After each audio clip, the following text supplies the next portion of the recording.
Recently, someone suggested I read this book, Seek You, A Journey Through American Loneliness by Kristen Radtke.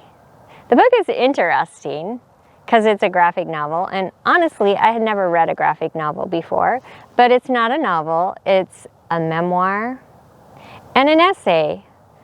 So it's filled with factual information and then also personal information on the part of the author. You can see from the pictures, the tone of the book is almost the colors she chose kind of lend toward that sense of loneliness. And one of the things that I learned by reading the book is loneliness isn't necessarily about being alone. It's about feeling alone. So you can be with people and feel alone. According to the expert she quotes, loneliness peaks at 3 ages: in the late 20s, the mid-50s, and the 80s. Checkpoints for major life changes. So I heard the author speaking in an interview on NPR, and she said that she actually started the book in 2016, started the project on loneliness, so way before the pandemic. And one of the things she said she noticed is that we used to have a lot of shame about loneliness, and now because of the pandemic, everybody went through that similar experience, and people are more likely to talk about it. So I think it's a really good time to have this discussion. And the book doesn't necessarily provide ways to move forward.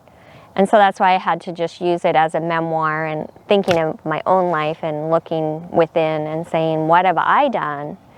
And mindfulness has really helped me. I just looked to see if there's any connection between loneliness and mindfulness. And yes, researchers have studied it. And I have a link to the study below. And what their takeaway was that the mindfulness exercises needed to be focused on acceptance. So it's not just a matter of being mindful, but accepting the moment that you're in the mindful practice.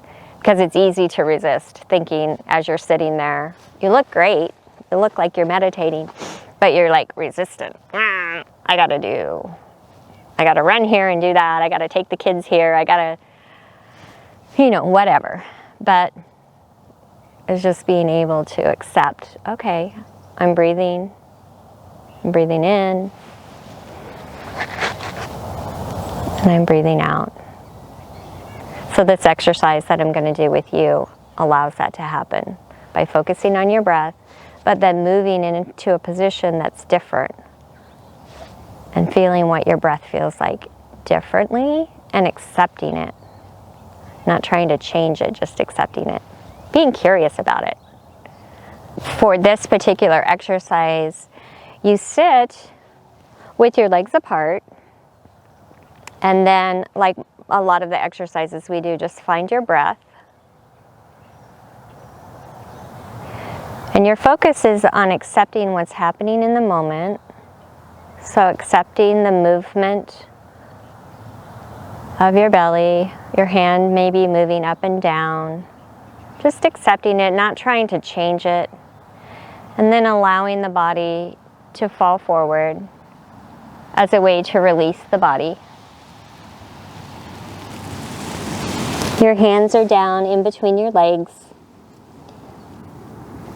And then finding your breath again.